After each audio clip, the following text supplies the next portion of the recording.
আসসালামু আলাইকুম। আমরা এখন যে জায়গাটায় উপস্থিত আছি এটা হইল বিলসুলুঙ্গির মৌজার ভিতরে পড়ছে। দেখেন কৃষক ভাইয়েরা ধান কাটতেছে এই পানির মধ্যে। শুধু খালি পানির মধ্যে ধান কাটতেছে না, এই কালকে বৃষ্টি হওয়ার কারণে এই এখন পানি হয়ে গেছে। এই যে দেখেন ধান কিন্তু পানির নিচে ভরে রয়েছে। এই যে ধান, এই যে ধানের পানির নিচে ভরে রয়েছে, আপনারা সবাই দেখতেই আছেন। এটা কিন্তু পানি দেওয়া লইছি না, আসলে কিন্তু এই যে পানির নিচে ধান। তো এই বৃষ্টিটা হওয়ার কারণে কৃষকের কিন্তু অনেকটা ক্ষতিগ্রস্ত হয়েছে। এই খালি শুধু ক্ষতিগ্রস্ত না, এই যে যুগ ধরছে যারা যুগ চিনইন, নেত্রকোনার যারা আছেন কি ময়মনসিংহ অঞ্চলের যারা আছেন, তারা কিন্তু এই যে যুগটি দেখা তো, এই যে যুগটি, এই যে যুগ দেখেন, এই যে আমার এইখানে দেখেন যুগ, এই যে অবস্থা, এই যে পানি হওয়ার কারণে এই যে কি এই যে ক্ষতি কৃষকের, এই অবস্থা দেখেন।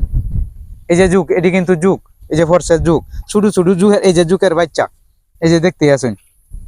এটা কিন্তু সবার এই পায়ের মাঝে ধরতেছে। বিষয়টা হইলো আজকে আমাদের উদ্দেশ্যটা হইলো এখানে আসাটা, যে বর্তমানে বৃষ্টির হওয়ার ফলে আমাদের কৃষকের যে কি ক্ষতিটা হয়েছে। এই যে ধান, পুরা ধানটা কিন্তু দাঁড়ায় আছেন, এই ধানটা সবটা বিছাইয়া গেছে। এখন এই ধানটা কাটতে গেলেও যদি আগে লাগতো 500 টাকা কাটা, এখন লাগতেছে 1200 টাকা কাটা, 700 টাকা কাটা বেশি লাগতেছে। কারণ বেশি লাগার কারণেই কিন্তু কৃষকের একটা ক্ষতিগ্রস্ত হয়েছে। আর এই ধানটা যদি এখন লয়ও, তাহলে তাড়াতাড়ি করে শুয়ানি লাগবো। বৃষ্টি না আর যদি বৃষ্টি হয় তো আরো সমস্যা। আপনাদের উদ্দেশ্যেই বলছি, যারা বলছিলেন বৃষ্টি হওয়ার জন্য, কিন্তু বৃষ্টি হইয়া যে কৃষকের কি ক্ষতিগ্রস্ত হয়েছে এটা শুধু আপনাদের দেখানোর জন্য আজকে এই বিলসুলুঙ্গির মধ্যে নিয়ে আসলাম। এটা পড়ছে নেত্রকোনা সদরে 8 নং দক্ষিণ বিশুরা ইউনিয়নের বিলসুলুঙ্গির মৌজার ভিতরে পড়ছে। আমাদের পার্শ্ববর্তী ইউনিয়ন আছে, কাইলাডি ইউনিয়ন আছে, 40 ইউনিয়ন আছে। তো এটার ভিতরে এই বিলসুলুঙ্গিটা পড়ছে। এই যে দেখেন বড়, এই যে দেখেন, এটা হইলো যুগ। এই অত বড় বড় এই যুগটি কিন্তু তার ধরে এই রক্ত খায়। এটা কিন্তু অবাস্তবের কিছু না। তো অবশ্যই আপনারা যারা বলছিলেন যে বৃষ্টি গরমে খায়ালছে, যে গরমের সহ্য যারা কথা শুনিয়া, কিন্তু কৃষকের যে ক্ষতিগ্রস্তটা হয়েছে এটা তো আপনারা সব কেউ দেখার মতন না। আসলে বিষয়টা হইলো কি তা জানেন, কৃষক বাঁচলে দেশ বাঁচবে, আর কৃষক যদি না বাঁচে তো দেশও বাঁচতো না। মানে কৃষকের যে সুযোগ সুবিধাটা অবশ্যই এটা আমরা সরকারের সবারই দেখন লাগবো। তো এই কারণে বলতেছি যে কৃষক যদি না বাঁচে তা আমি কেউই বাঁচবো না। কারণ তারা এত কষ্ট করিয়া এই ফসল ফলায়, সারা 6 মাস পর্যন্ত এই যা কিছু আছে, মানে টাকা পয়সা ধন সম্পদ যা কিছু আছে, এটা আমরা সবাই কৃষক যারা গৃহস্থী করে সবাই এই বন্ধের মাথায় নিয়ে ডালে। পরে যদি ফসলটা সুন্দরভাবে না তুলতে পারে, তারা কিন্তু দিশেহারা হয়ে যায়।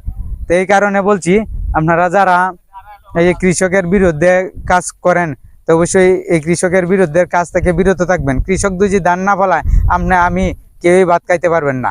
তো অবশ্যই বিষয়টা আপনারা বুঝবেন যে তারা কি ক্ষতিগ্রস্তটা যে হয়েছে।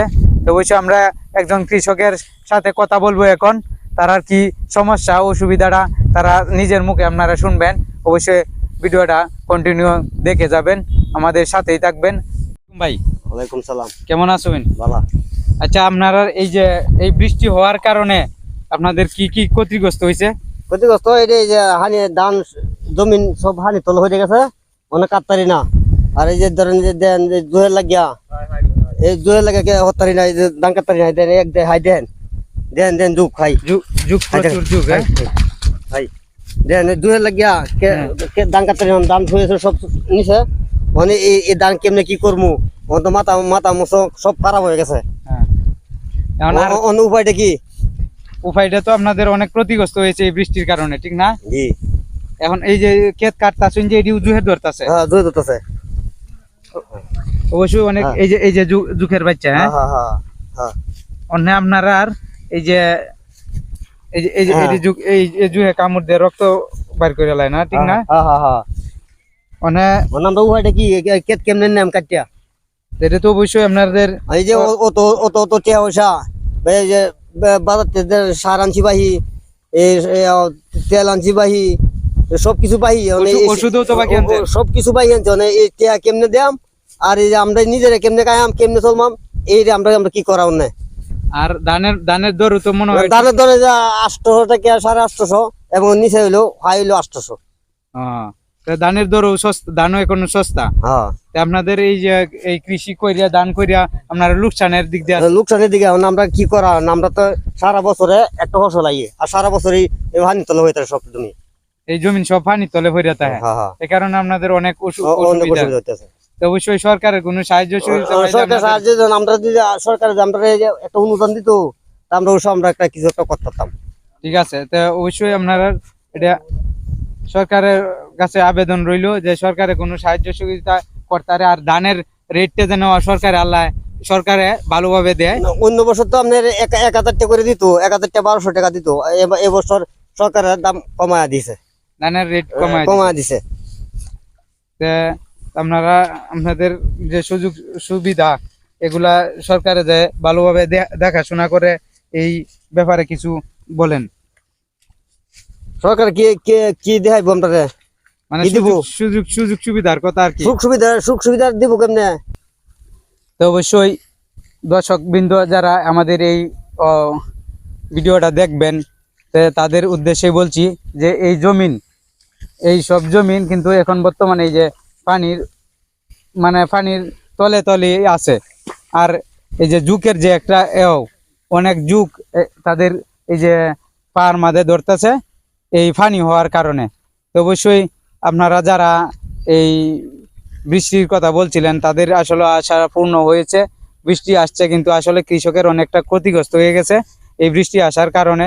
তো অবশ্যই আপনারা যেখান থেকে আমার এই ভিডিওটা দেখবেন, দেশে এবং প্রবাসে, গ্রামে গঞ্জে শহরে বন্দরে, সবাই ভিডিওটা লাইক কমেন্ট শেয়ার করবেন, যাতে পরবর্তীতে কোনো ভিডিও আপনাদের মাঝে আপনারা দেখতে পারেন। ও আমার আইডিটা সবাই ফলো দিয়ে রাখবেন। এই বলেই আজকে আপনাদের মাঝ থেকে আমি এখন বিদায় নিব এই বিল সুলুঙ্গির মৌজার বিল থেকে, নেত্রকোনা সদর বিল সুলুঙ্গি বিল থেকে। পরে কোনো অন্য এক সময় আপনাদের মাঝে কথা হবে আর দেখা হবে কোনো ভিডিওতে। সেই পর্যন্ত আপনারা সবাই ভালো থাকবেন, সুস্থ থাকবেন, এই কামনায়। আসসালাম।